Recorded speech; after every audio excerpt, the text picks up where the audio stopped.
Assalamualaikum warahmatullahi wabarakatuh. Alhamdulillahirabbil alamin. Wassalatu wassalamu ala asyrofil anbiya'i wal mursalin wa ala alihi wa sahbihi ajma'in, amma ba'd. Sa'adatul qawmin wa sadir sahabat sepuh masyarakat, Bapak Ibu yang hormati Ketua Yayasan beserta jajarannya yang hormati Ketua DKM beserta jajarannya yang hormati orang-orang kita sekaligus pembawa acara yang hormati Bapak-bapak, Ibu-ibu semuanya yang kami hormati. Segala puji bagi Allah, sholawat dan salam senantiasa kita lakukan untuk junjungan kita semuanya, Nabi besar Muhammad Sallallahu Alaihi Wasallam. Bapak Ibu yang hormati, tema yang akan kita bahas pada sore hari ini adalah tentang Lailatul Qadar. Mudah-mudahan apa yang nanti kami sampaikan bisa mendorong kita semuanya untuk mendapatkan malam Lailatul Qadar. Amin ya rabbal alamin. Hadirin perjamaah sekalian yang hormati, dalam sebuah hadis bagi Rasul bersabda bahwa atakum Ramadan, telah datang bulan Ramadan, syahrul mubarakun, bulan yang sangat berkah, bulan yang berkah. Faradu alaikumus syiyam, Allah mewajibkan melaksanakan ibadah puasa di dalam bulan Ramadan tadi. Tuftahu abwabus sama, dibuka pintu-pintu langit. Watughlaqu abwabul jahim, ditutup pintu-pintu neraka. Kemudian watughallu fihi syayatin, dibelenggu setan-setan. Kemudian fihi, di dalam Ramadan itu, lailatun, ada satu malam, khairun, yang lebih bagus, min alfi syahrin, daripada 1000 bulan. Nah, inilah yang akan kita bahas Bapak Ibu. Jadi suatu hari baginda Rasul bersabda kepada para sahabat bahwa bulan Ramadan telah datang, bulan yang penuh dengan keberkahan, bulan di mana pintu-pintu langit dibuka, pintu-pintu surga dibuka, kemudian pintu-pintu neraka ditutup, kemudian setan-setan dibelenggu. Kemudian di dalam bulan Ramadan itu ada malam Lailatul Qadar, malam yang kalau kita dapatkan maka kita akan mendapatkan kebaikan ya selama 1000 tahun atau kurang 1000 bulan atau kurang lebih 83 tahun. Lalu Bapak Ibu yang hormati, kapan Lailatul Qadar itu Allah turunkan? Ini tentu dirahasiakan oleh Allah Subhanahu wa taala. Ya, karena ada beberapa yang dirahasiakan, ya, tidak dijelaskan oleh Allah kapan-kapannya. Itu ada beberapa perkara. Sebagaimana dikatakan oleh Syekh Farrosi dalam kitab Mafathul Ghaib, ya, yang disembunyikan oleh Allah satu, siapa yang dapat Lailatul Qadar disembunyikan. Kemudian siapa yang bakal dapat haji mabrur, Allah sembunyikan. Ya, siapa yang dapat kebaikan di hari Jumat juga Allah sembunyikan. Bakal tidak disembunyikan, disilakan si C dapat kebaikan, dapat Lailatul Qadar yang kebaikannya sama dengan berapa? 1000 bulan atau 83 tahun. sudah si C dinyatakan oleh Allah dialah yang mendapatkan, saya yakin habis Ramadan sholatnya berhenti. Ya kan? Karena merasa poinnya sudah banyak, makanya disembunyikan oleh Allah. Hanya para ulama ya sebagian besar berpendapat bahwa Lailatul Qadar itu diturunkan pada Ramadan yang terakhir pada hari-hari ganjil. Bisa jadi tanggal 21, 23, 25, 27, 29. Makanya Nabi bersabda, "Taharru Lailatul Qadri fil ashril awakhir." Carilah, jemputlah Lailatul Qadar pada 10 hari yang terakhir. Tapi Bapak Ibu sekalian berbahagia, kalau kita ingin mendapatkan Lailatul Qadar yang luar biasa ini, tentu persiapannya dari awal. Dari awal bulan Ramadan. Bab, kalau kita hanya mencari malam-malam ganjil saja, umpama tanggal 20 kita tarawih pere, tanggal 21 kita ke masjid ikut tarawih, kenapa? Tanggal ganjil. Ya kan, nanti tanggal 22 libur lagi, tanggal 23 masuk lagi. Itu namanya cari lekode, cari hitung-hitungan, nggak bakal dapat Bapak itu. Ya, tapi harus persiapannya dari awal.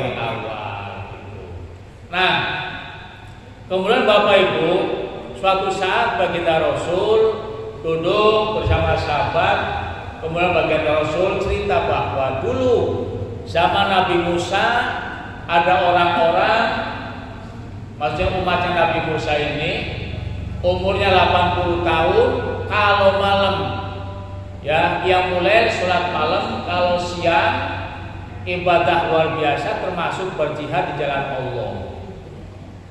Kemudian selama 80 tahun layak sunnah tarfata ain, gak pernah maksiat kepada Allah meskipun cuma sekejap mata. 80 tahun dikasih hidup, malamnya yang mulai, siangnya berjihad di jalan Allah. Kemudian sepanjang hidup 80 tahun tidak pernah bermaksiat meskipun hanya sekejap mata. Maka sahabat lemes, sahabat diam. Kenapa? Mereka berpikir, ya Allah, mereka umurnya 80 tahun gak pernah maksiat meskipun sekejap mata. Saya umat Nabi Muhammad umurnya gak jauh dari 60-70.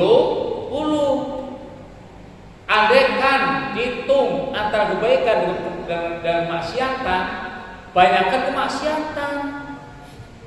Maka mereka Bapak Ibu kebingungan bagaimana cara memutihkan dosa-dosa ini. Apakah masih ada peluang untuk bisa memperbaiki? Maka turunlah ayat Inna anzalnahu fi lailatul qadr wa ma adraka ma lailatul qadri khairum min alfi syahr. Turunlah ayat ini. Ini merupakan sinyal. Kalau terjemahkan dengan bahasa kita, kata Nabi, tenang. Meskipun kita usianya pendek, meskipun kita banyak dosa, tapi Allah memberikan tempat dan waktu di mana tempat dan waktu itu akan dilipat gandakan pahala, sehingga dosa-dosa tadi bisa ketutup. Dan demikian maka para sahabat berhati lega Bapak Ibu. Ya, karena Allah memberikan tempat, memberikan waktu, di mana tempat dan waktu itu Allah lipat gandakan pahalanya. Allah gandakan pahalanya dengan melipat ganda. Contoh, kalau kita sholatnya berjamaah dapatnya 27. Kalau sholatnya di rumah dapatnya 1. Itu pun gak khusyuk Bapak Ibu. Ya, di rumah dijamin kagak khusyuk. Kenapa? Ada TV-nya lagi main sinetron. Ya kan? Sampai-sampai gak khusyuknya sholat di rumah Bapak Ibu. Ini cerita ya, habis asar, ini Bapak begitu asar, ini Bapak sholatnya di rumah. Ketika tengah-tengah sholat ada tamu. Assalamualaikum. Assalamualaikum.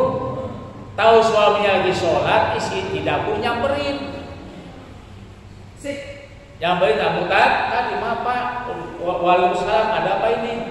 Begini Bu, saya warga baru, nama saya Sugeng, mau undang Bapak syukuran pindahan rumah. Bapaknya lagi sholat. Kata si istri, baik Pak, nanti saya sampaikan ke Bapak. Begitu yang undang pergi, si istri ke dapur, kurang lebih 5 menit, istri rencana ngasih tahu ke suaminya ada undangan. Ternyata suaminya udah nggak ada. Dicari mana-mana kagak ketemu. Kata istri, Mas Bapak kemana ini? Malah ada undangan. Dicari gak ketemu. 30 menit kemudian bapaknya pulang nenteng desek. Kata ini dari mana Pak?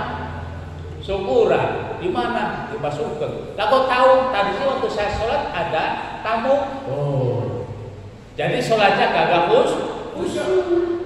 Maka kalau sholat di rumah itu pahalanya cuma 1, terkadang kagak khusyuk. Tetapi kalau sholatnya di masjid berjamaah dapatnya 27. Ini berarti Allah ngasih kesempatan kita untuk mengadakan pahala. Adakah kita sholat berjamaah ini Bapak Ibu secara berjamaah terus asar, maghrib, isya, subuh, gak pernah putus berjamaah, ya? Adakah terus sampai 1 tahun Bapak Ibu? Poinnya kita kumpulkan sama saja dengan 27 tahun. Hebat kan Bapak Ibu? Hebat. Kalau 2 tahun sama dengan 54 tahun. Kalau 3 tahun 81 tahun. Dapatnya 81 tahun. 3 tahun loh Bapak Ibu jamaah. Tapi jangan kemudian sholatnya perek. Waktu jamaah nyantai di rumah, Bang, kok nggak masjid lagi? Ada aja sono, sama poinnya udah banyak, 81 tahun. Nah gitu juga Bapak Ibu. Ya, jadi Allah kasih kita ini waktu dan kesempatan untuk bisa mengadakan pahala. Salah satunya sholat jamaah. Kemudian kalau ada rezeki kita sholat di Masjidil Haram, dapatnya 100.000 kebaikan. Sholat di Arafah, sholat di Madinah. Kalau Arafah itu dilibatkan kadang juga pahala, cuma kita aja di sini puasa Arafah. Doakan mereka sama aja pahalanya Bapak Ibu. Ada juga waktu-waktu Allah kabulkan doa, Allah lipatkan pahala kita. Di antaranya yang mulai di waktu malam Ramadan kita sholat tarawih, termasuk di dalamnya adalah malam Lailatul Qadar. Yang kalau kita dapatkan Bapak Ibu, kita akan dapat kebaikan sebanyak 83 tahun. Jadi umat Nabi Muhammad itu baik Bapak Ibu, yang umurnya nggak panjang. Kalau Nabi Adam umurnya panjang, 200 tahun. Umurnya 200 tahun. Nah, 2000 tahun ya, 2000 tahun. Umatnya Nabi Adam ya sama. Kalau dia punya salah separuh, masih punya stok separuh. Kemudian Nabi Nuh umurnya 950 tahun. Kalau dia punya salah 350 tahun, masih punya waktu 600 tahun. Nah, kita umat Nabi Muhammad Bapak Ibu mungkin ada yang 50, ada yang 40, ya kan? Kalau dihitung umur kita ini Bapak Ibu, antara kebaikan yang kita bikin dengan kesalahan yang kita lakukan, kebanyakan kesalahan. Banyak salahnya Bapak Ibu. Sementara umat Nabi Muhammad 67, kalau kita udah kasih 60, 50 tahun, tinggal 20 Bapak Ibu, 10 sampai 20. Nah, di sini Bapak Ibu kita bisa memanfaatkan waktu. yang Allah berikan harus bisa memanfaatkan tempat yang Allah berikan untuk bisa melipat gandakan pahala supaya 20 tahun sisa umur kita bisa tertutupi dengan itu. Antara lain satu, sholat dengan berjamaah. Yang kedua, yang mulai di bulan Ramadan. Tarawih termasuk yang mulai, witir termasuk yang mulai. Tadarus Al-Quran. Kalau nggak bisa ngedengerin orang baca Quran, bersedekah. Kemudian malamnya tanggal 21, tanggal 23, tanggal 25, tanggal 27, 29 kita iktikaf di masjid untuk menyambut datangnya Lailatul Qadar. Makanya Bapak Ibu ketika masuk Ramadan yang terakhir, Nabi itu membangun keluarganya. Ya, kalau halau keluarga dibangun semua. Dibangunin, kemudian Nabi berangkat ke masjid, kemudian melaksanakan ibadah di situ, ya zikir-zikir, ya baca Quran, ya qiyamul lail. Itu Nabi Bapak Ibu yang sudah dijamin masuk surga. Ya, itu masih membutuhkan malam Lailatul Qadar. Itu Nabi loh Bapak Ibu. Pasti kita nggak mau. Kita kan Nabi bukan. Ya kan, jangan Nabi panggil Ustaz itu kan nggak kita tuh. Tapi nggak mau. Sholat berjamaah nggak mau, ya kan? Terus traweh nggak mau, apa nggak mau? Makanya Bapak Ibu yang berbahagia, ya dalam sebuah hadis dikatakan bahwa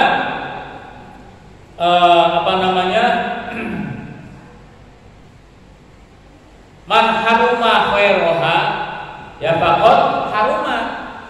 Orang yang ketika Ramadan Bapak Ibu tidak mau menjalankan kebaikan, puasa nggak mau, tarawih nggak mau, apa nggak mau, Ramadan saja nggak mau, apalagi di luar Ramadan. Maka harum terhalang juga.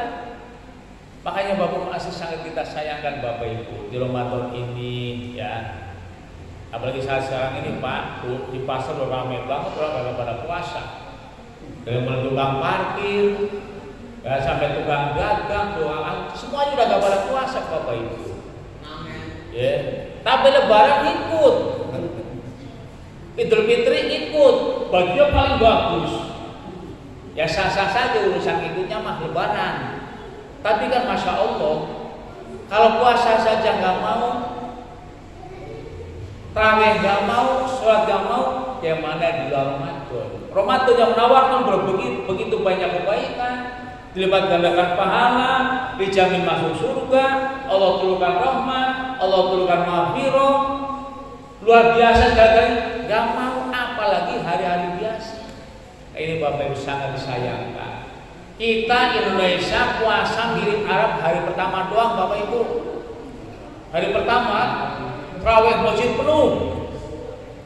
Paginya pasar sepi, toko-toko sepi, tukang ojek nggak lewat. Puasa semua kayak Arab. Hari pertama doang Bapak Ibu. Begitu hari kedua dan berikutnya udah banyak yang mulai pun, apalagi sekarang udah hari 20 banyak yang udah gak puasa. Maka beruntung Bapak Ibu kita ini termasuk orang yang beriman. Mana buktinya kita orang beriman, kita melaksanakan puasa karena yang disuruh orang beriman. Ya ayyuhalladzina amanu kutiba alaikumus. Hai orang-orang yang beriman, bukan ya ayyuhal aslamu, hai orang-orang Islam, bukan.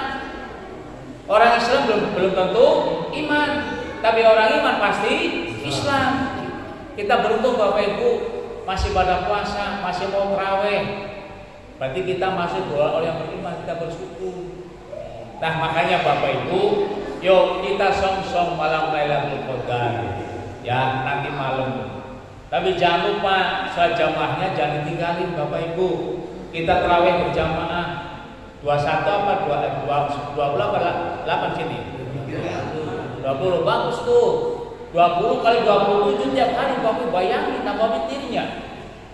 23 kali 20 5. Itu tiap kita tarawih belum 5 waktunya, Bapak Ibu, poin kita tuh numpuk, udah numpuk.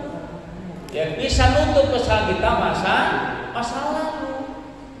Makanya yang penting kata baginda Rasul, kita bisa memanfaatkan ya waktu dan tempat di mana Allah melipat gandakan pahala. Tergantung kitanya mau apa enggak. Mengingat kita umat Nabi Muhammad umurnya hanya 60-70, Allah kasih kesempatan buat pemutihan, kesempatan untuk membersihkan diri dengan berjamaah, dengan Lailatul Qadar, dengan tadarus, dengan tarawih, dengan sedekah dan sebagainya. Hanya Bapak Ibu hadirin yang berbahagia, ya, Lailatul Qadar itu tidak bisa kita prediksi kapan datangnya dan siapa yang bakal dapat. Hanya beberapa ulama mengatakan bahwa ya Lailatul Qadar itu bisa diartikan dengan kemuliaan. Lailatul Qadar malam yang mulia. Kalau orang yang dapat itu orang dapat kemuliaan. Ada juga qadar ya artinya penentuan. Lailatul Qadar malam penentuan siapa-siapa yang bakal dapat Lailatul Qadar.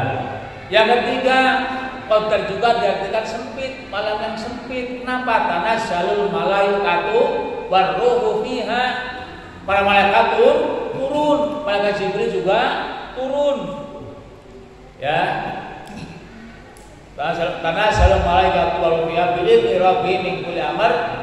Salamun hiya hatta matla'il fajar. Para malaikat turun. Kemudian malaikat Jibril turun. Bapak Ibu, kalau malaikat ini dibentuk oleh Allah secara fisik seperti kita, maka dunia ini penuh dengan malaikat, maka kita menjadi sempit. Maka disebut Lailatul Qadar malam yang sempit karena penuh dengan para malaikat. Untungnya malaikat oleh Allah dibentuk seperti cahaya. Cahaya tidak mengambil ruang. Ya, cahaya tidak mengambil ruang. Makanya kita itu ya, andaikan malaikat itu berbentuk fisik seperti kita atau seperti batu, tentu kita akan sempit. Nah itu. Kemudian Bapak Ibu, apa tanda-tandanya Lailatul Qadar itu turun? Ya, tanda-tanda adalah pertama tanazzalul malaikatu warruhu fiha, para malaikat turun di malam Lailatul Qadar. Yang kedua salamun tanazzalul malaikatu warruhu fiha, tanazzalul malaikatu warruhu fiha. Terus Bidrabihim min kulli amr salamun hiya hatta matla'il fajar. Salamun ada kedamaian. Maka orang yang dapat Lailatul Qadar itu jiwanya damai. Damai dengan dirinya, damai dengan keluarganya, damai dengan lingkungannya, damai dengan Allah Subhanahu wa taala. Tidak ada kesusahan, tidak ada kesulitan. Hidupnya enteng, hidupnya tenang. Nah, makanya Bapak Ibu, siapa yang bakal dapat kita nggak tahu. Hanya Allah kasih ciri-cirinya saja. Malaikat pada turun. Malaikat turun kita juga nggak tahu.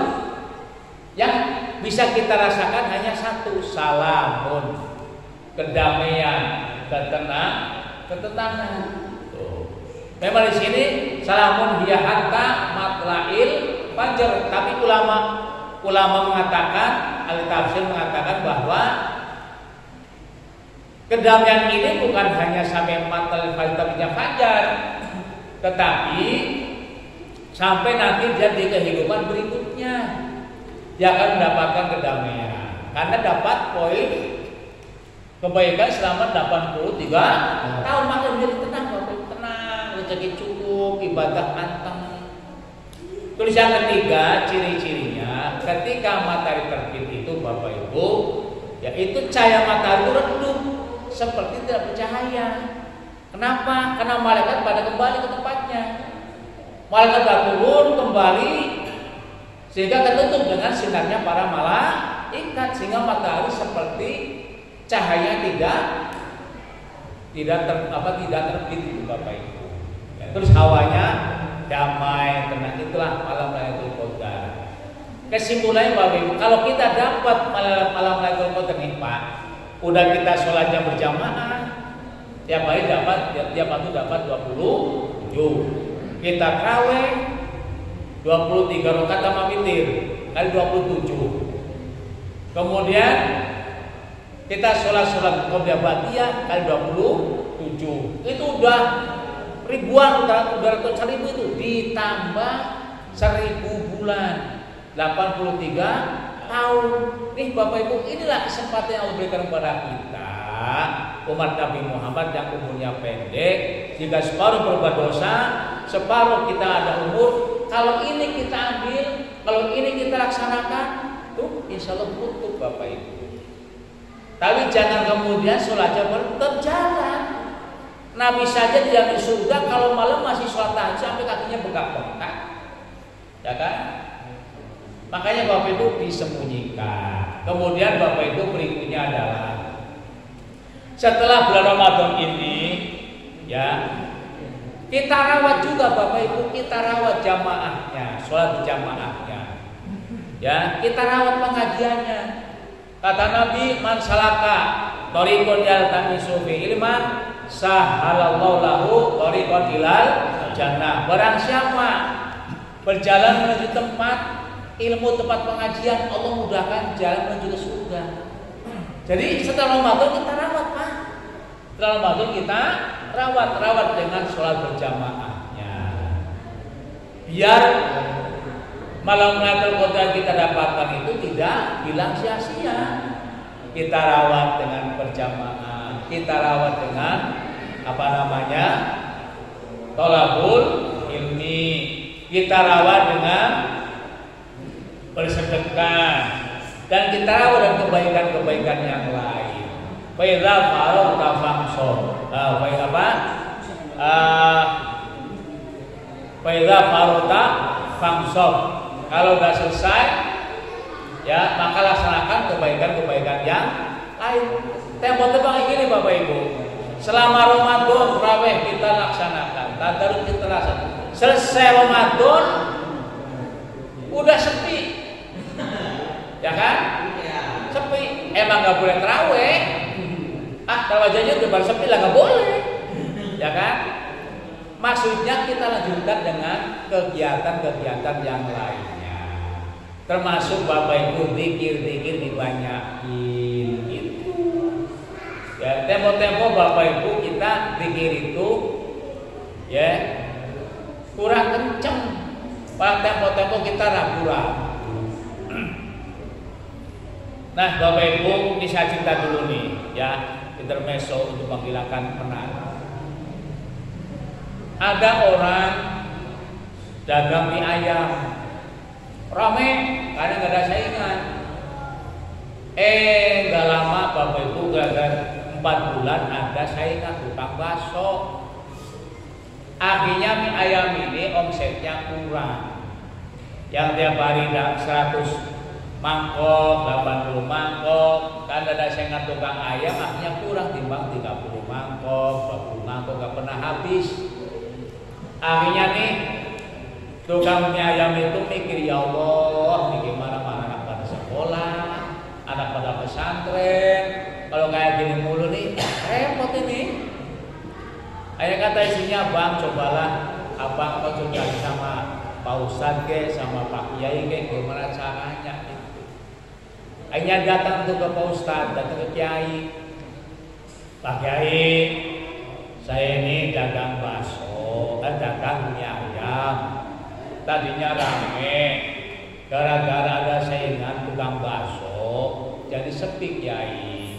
Ya saya enggak mempermasalahkan yang dagang, masing-masing juga lagi nyari rezeki, tapi tetap pendapatan saya gagal Kiai. Jadi bagaimana? Kata Kiainya, gampang itu mah. Gimana caranya? Gampang. 1, sholatnya diperbaiki 5 waktu, diusahakan berjamaah. Kalau sudah sholat, kamu dzikir. Habis doa tambah zikir lagi. Kalau saja berjamaah, doa bareng-bareng, selesai kamu yang lain pulang kamu zikir dulu di masjid. Tambah zikirnya. Kata si bapak tadi, terus zikirnya gimana Pak Kiai? Gampang, baca istighfar. Bisa kamu baca istighfar? Bisa Kiai. Kata Kiai, udah kalau gitu nanti kamu pulang, habis sholat, habis doa, tambah tuh istighfar sebanyak 100 kali. Kiai yang meyakinkan kamu bisa baca istighfar, bisa Kiai. Jadi disuruh baca istighfar 100 kali, pulang dah. Nyampe ke rumah, ketemu sama istri, kata istri, apa Bang? Pak, dikasih apa Pak sama Pak Kiai? Dikasih wiridan. Wiridannya apa? Istighfar. Berapa? 100 kali. Akhirnya ya istrinya alhamdulillah punya pikiran. Suatu saat istri tidak sengaja mendengar suaminya habis sholat zikir. Zikirnya apa? Istighfar, istighfar, istighfar, istighfar, istighfar, istighfar. Kalau suruhnya baca istighfar, dia baca istighfar, istighfar, istighfar, istighfar. Istrinya kaget lah. Kok baca istighfar, istighfar? Selesai sholat kata istrinya, Pak, tadi zikir apa? Istighfar. Emang bacanya kayak gitu? Iya, kata dia suruh baca istighfar. Ya, tapi karena yakin bapak itu yakin. Karena yakin Allah ngasih, Allah ngabul. Ya, tukang bakso laku, dia juga tukang mie ayam kembali laku. Tuh Bapak Ibu. Karena yakin Allah ngasih itu wiridanya salah. Allah ngasih. Begitu dapat 1 bulan, isi penasaran, istighfar baca gimana sih, masa istighfar kayak gitu? Kata istri, Pak, istirahat apa? Silaturahim lagi yuk, kita laporan. Ayo. Itu istri sambil penasaran Pak, sambil tuh baca itu apaan gitu Pak? Ya Kiai, alhamdulillah udah sukses lagi, normal lagi Kiai atas wiridan yang Kiai kasih gitu kan. Kata Kiai, syukurlah kalau gitu mah, yang penting lanjutin. Istri nanya, Pak Kiai, kalau istighfar itu baca gimana sih? Kata Kiai, astagfirullahaladzim, astagfirullahaladzim. Kiai nanya, mau baca apa? Istighfar. Bacanya istighfar. Agar kalian yakin Allah kasih. Terakhir, di Cirebon itu ada bos minyak namanya Yukeng. Dia Nasrani, istrinya Nasrani, punya anak satu Nasrani juga. Ketika di Indramayu itu kilang minyak Balongan dibuka, ya, maka masing-masing bos itu rebutan, ya, rebutan tender proyek. Sementara mesti ke Jakarta, ya kan, ke Jakarta, berangkat aja Keng, ya, sama supir, sama pengawal pribadi, sama sekretariat berangkat. Dulu Pak, antara Cirebon, Indramayu, Kerawang dulu mah sepi. Zaman tahun 80-an sepi. Gak sampai sekarang. Kalau malam apalagi sepi, orang gak bertakut tapi. Di situ Yukeng Bapak ditembakin. Sampai akhirnya untuk menyelamatkan diri, sukunya lari kencang itu kejar. Di situ Yukeng stres Pak. Dia panggil Tuhan dia. Dipanggil Tuhan dia terus ditembakin. Tuhannya dipanggil bukannya nolongin tapi ditembakin. Stres dia, panggil siapa lagi? Bakal gini nih. Panggil Tuhannya orang Hindu dipanggil. Jur tembakin. Tuhannya orang Buddha tembakin juga. Akhirnya Yukeng Bapak Yukeng itu adanya di Kota Cirebon, tepatnya di Gunung Sari. Ya, di Kecamatan Gunung Sari. Di situ kurang lebih 50 meter ada musola. Kalau malam Jumat ada pengajian. Yukeng pernah ngedenger barang siapa mau baca la ilaha illallah pagi hari, Allah lindungi sampai sore hari. Barang siapa baca la ilaha illallah sore hari, Allah lindungi sampai pagi hari. Yukeng itu Tuhan dia dipanggil udah, Tuhan orang Hindu udah, Tuhan Konghucu udah, Kongguan udah. Kemudian Tuhannya apa lagi? Ya, kuda-kuda. Tapi nggak berpengaruh, terus tembakin. Akhirnya satu-satunya harapan Tuhannya orang Islam. Dan dia pernah dengar barang siapa ucapin la ilaha illallah dijaga keselamatan. Cuma yuk ngomongnya susah. Yang ketangkep bukan la ilaha illallah tapi haliwo, haliwo, haliwo, haliwo. Di sepanjang perjalanan Pak, sepanjang perjalanan nih tembakin dia baca haliwo, haliwo, haliwo. Karena lelah Bapak akhirnya sampai tertidur baca terus haliwo, haliwo, haliwo. Begitu terbangun Pak, itu supir jalan ke Jakarta nyantai, nyantai, tenang. Juga nanya, Pir, tadi 5 mobil yang nembakin kita, yang nyerang kita kemana? Kata supir, saya juga nggak tahu Tuan. Nggak tahu. Tiba-tiba 5 mobil tubrukan, pada marah-marahan, saya tembak-tembakan, akhirnya mati semua. Makanya saya ini Tuan, udah nggak ada gejala lagi, makanya nyantai.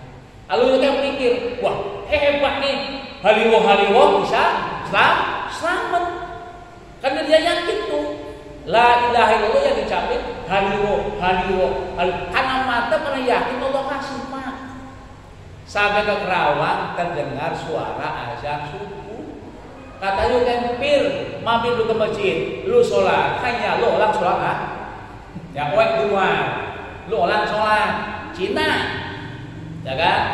Si supir dalam hati mikir tumen-tumen si Cina susah sholat. Supirnya sholat Cina di belakang. Selesai sholat, imam keluar, tuh dia nanya, Pak Imam, mohon maaf nih, tuh kalau sebelum tuh suara apa tuh yang dikatakan? Azan, kali baca, ya kan? Dibacain terakhir, la ilaha illallah. Nah itu tuh apa tuh? Itu kalimat tauhid. Apa? Terakhir makanya. Akhirnya Yudek masuk Islam, diganti namanya. Ya, diganti nama Islam. Nah itu Bapak Ibu, haliwo. Karena yakin Allah kasih. Kita Islam lebih kecil, pasien la ilallah, pasti kita nggak yakin.